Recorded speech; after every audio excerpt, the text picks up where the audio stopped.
Lho niki tanggung jawab lho jenengan lho.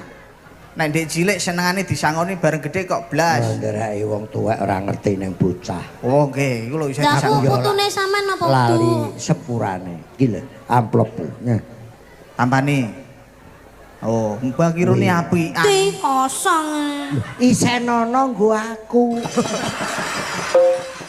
Malah kuwalik. Lah ngono ya bener no. Dhisik jaman si cilikane Mbak Niken disangoni karo abahe Kirun. Lah saiki sing sepuh kuwi mau dipunjung kabecikan. Ya sik tak utangne bulurah nek bar iki. Apa?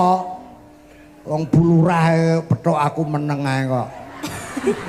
Lek gak meneng ae terus arep piye? Anu, apa ki? Lurahe jenenge Top. Sinten? Joni. Nggih. Joni. Kayak Jinggu Joni. Joni ki nek lagu Arifin. Joni yes papa.